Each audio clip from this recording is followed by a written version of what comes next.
I have Andrea from Miami with us, and she is the founder and owner of Tech Designs. And why we're connecting today is with regards to something that we're both passionate about, and that is plastic pollution and our environment. I also wanted to touch on what it's like for a female working in a male dominated industry. So I think working on yachts is quite balanced in terms of the male and female ratio. But Andrea was working in design. Her background is in architecture and design, and she was working in shipyards for periods of time. So it'd be interesting to hear from a female's perspective what that was like. So yeah, Andrea, maybe you can give a little bit of background on yourself and what you do and your Instagram page, Yacht Dame, and what that's about. Yeah, it'd be lovely to hear a little bit more about what you do. So, hey guys, my name is Andrea. Like she said, my background is architecture and interior design. So that is how I got into the yachting industry. I was able to pair up my academic knowledge into this beautiful, luxurious world. I was able to do that in 2014 properly. And I just went straight to a construction site. So when I would meet up with different people at networking events, it was funny to see I was like unique in that sense, because in Florida, you have a lot of yacht brokers and more in the business side of the yachting industry, but a lot of the build is done in Europe. We do have a lot of refit, but you don't, one yacht needs one designer, so that's not a big community when it comes to design. So I was a little alone when it came to that. Because I was there for a long time and I decided I wanted to travel, and I started doing media to share the stories. So I created one page, The Clever Traveler. And then I found that I got so into it that I wanted to do social media for people in the yachting industry. So I created another account called Yacht Dame, so I could actually visually tell people, this is how you do it. This is an example of how your page can be. That was the purpose of that page. And then, of course, you just can't create a page without a soul. And the soul was women in the yachting industry and highlighting who they are and where they are on the path. Because I found while in the industry that it was a severely male dominated industry. And I didn't know that when you go to the shows, because they are very mixed. You have women and male. But if you really look, you take a second look, all the men are in charge and the girls seem to be serving. You see a lot of women are the ones that are showing you through the boats, but almost all the yacht brokers are guys. Almost all the ship owners and directors are male. And that's when it really hit me that I became very alone in the industry very, very quickly. Okay, so with that perspective, what do you think the positives and negatives are with regards to gender within the industry? So how you've just described it being male dominated, how does that influence the industry, do you think? Well, I'll tell you, even though it's in reverse, the positive first. I found the positive on a podcast, actually, from, if you ever watch Shark Tank, there's a real estate woman called industry in real estate New York, and she actually used the fact that she was a woman to get ahead, in the sense that yes, you're the only woman, and they won't even remember your name. You're like that girl in a dress. And I actually got remembered at many boat shows because I was the one in a dress. And she said, but you'll be remembered. So use that as your advantage. A lot of people are trying to be remembered, and you're easily remembered because you're the only one there, just showing up. So that was a huge positive for me. And I felt that all the time because everybody at the shipyard was happy that I was around. I was a refresher. I don't think I was anything special. I was just the only girl. The downside of this is no one expected me to have a brain the moment they walked into the office. I saw more than once they would look on my screen that it had softwares and CAD drawings, actually sophisticated work. And they're like, oh, you know how to do this? And I'm like, actually, I'm the one that you've been corresponding with all the drawings for. And my shoulders were public property, for sure. Everybody said hi. There was a lot of touching over the head or this. And it was just like, I don't go to a guy's office and immediately, before I know them, start like doing this to them. They were used to women being around as like pleasing things. And I wasn't just not used to that. So that was a big shock. Because there are very few women in the industry that have gone ahead that we spoke about.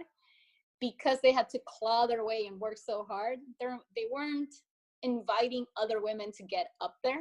They were like, I did this part way, you have to do it too. So I didn't find a mentor, a female one that would guide me.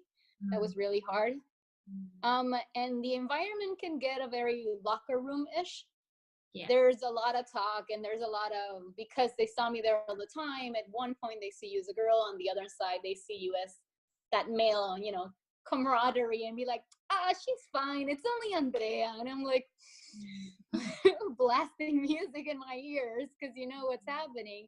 And it becomes very disrespectful that if you say something, you get fired, and you look the other way.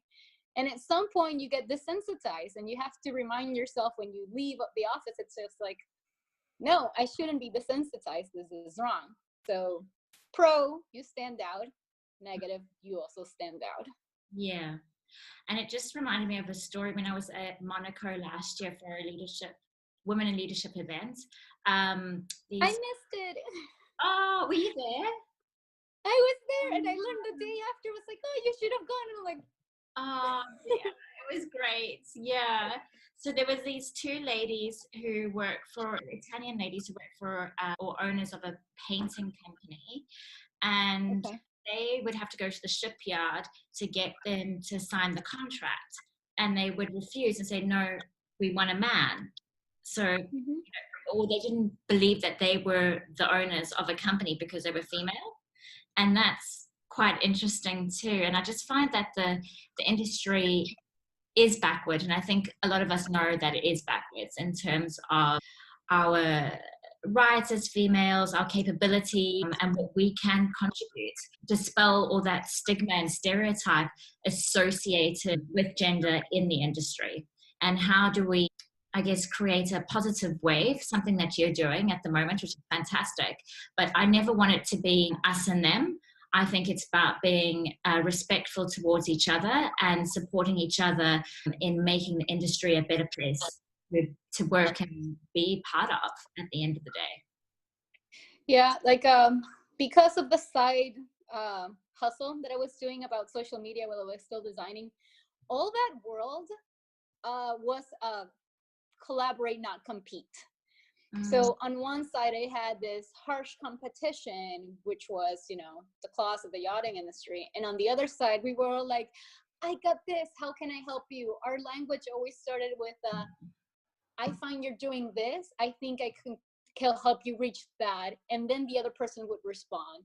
So when the social media world is always telling you of how you can be of service, it was very hard for me to go to the office and find the other way around. So I'm completely on the same page.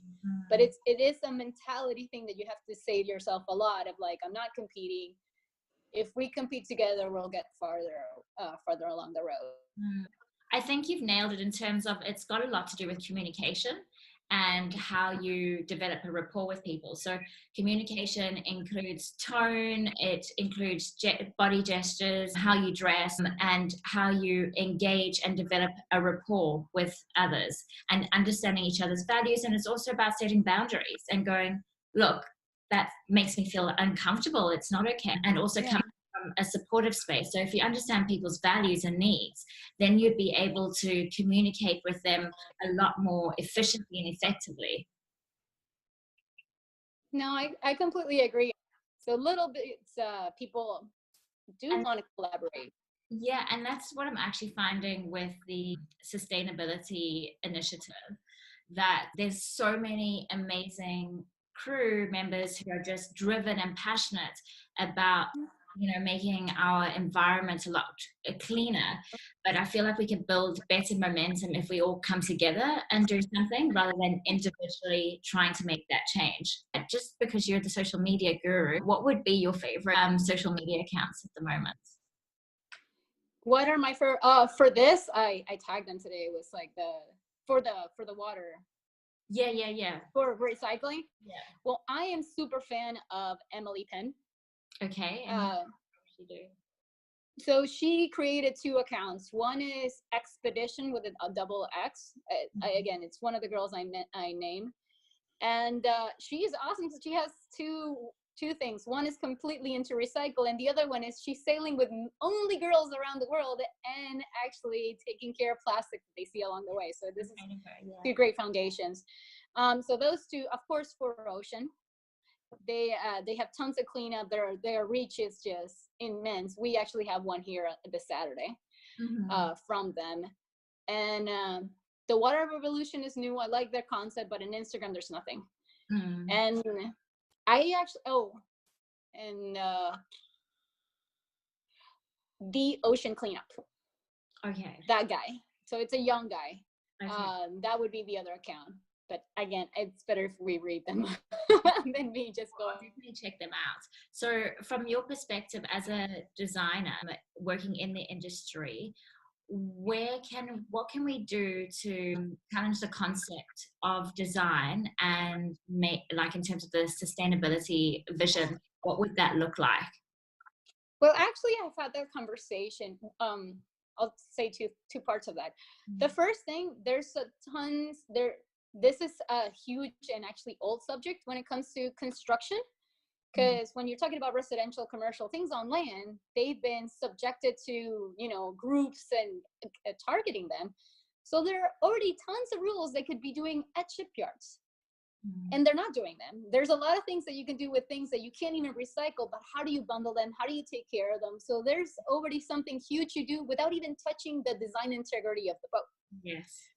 The second phase is actually to get designers that are connected to this, and they can actually sell this is recyclable, but it doesn't look like it. Because right now, the products that they are pushing as being recycled, it's like back in the day in the land world, they looked recycled. There's so many things that don't look it but are. But designers have to become aware of them and want to push them forward, because the yacht owner doesn't care. We're talking about $1 million toys. Yeah. Unless they're super interested in cleaning up the ocean, they don't really care at the end result. They care if the product looks nice. So that is actually informing the naval architect and the designer. So would you say they have a large amount of influence? They would have almost all the influence, because they know what to do and what to change for that cost. The same way they know how to change for things to be weight effective, other problems that they have on yachts. If this was one of the other issues, you know how we have lawyer certifications and other certifications that give a stamp to the yacht? If we had one in construction, it's called LEED, L-E-E-D. And many buildings are proud to say, like, oh, we met all those requirements. We should have a certification for boats. Hey, he met all these requirements. Maybe they get a tax off. It all goes down to money. And the same goes to the LEED accounts, to the LEED buildings. Yes. Okay, so how do we educate designers and architects? So, like, what is stopping them from pushing that concept? There is no interest, because we're talking about the main ones that are producing are 40s and 50s, and they were taught before this was part of their program. I saw it when I was in my master's here, but it was in a class, an elective. It was just part of the design. That is still not part of the normal standard design for yacht designers. So that goes back to academics. And the first thing we should do is a tax write-off. Where's the incentive for these owners to be pushing for things to be done this way? It has to be cheaper. Yeah, they're not going to spend more with a cost they don't care. Yeah. No, that's a great idea. If people do things for money, for prize, for some kind of honor, we have none of these three when it comes to designing a yacht. But it's interesting because research now on the ultra high net worth individual and how they want to be seen and how they choose to spend their money, it's shifting from like what I have to look what I can do, look the difference I can make. True. And we were thankful for all those. Those are all younger people that got those classes that we did, and those are making a difference, because now they're millionaires now instead of millionaires when they're 60. If we were still at that trajectory, we still wouldn't see this. And I'm so thankful for people like Leonardo DiCaprio that have such a such a following and are using it for this purpose. Mm, But mm. he's not talking about yachts yet. He's talking about the ocean and the environment. So we Yeah. have to hone this into specifically us. Yes, 100%. So you mentioned social isolation. So could you tell me a little bit more about that? Oh well, yeah, that's another topic there. It was also in regard to being the only girl. I was always jealous of girls or other people in the yachting industry that worked in offices. So you had from the yacht brokers to the administrative in those because there was a variety. You did have women in the office. I was the only one. I was just next to plumbing, electrical, just male filled positions.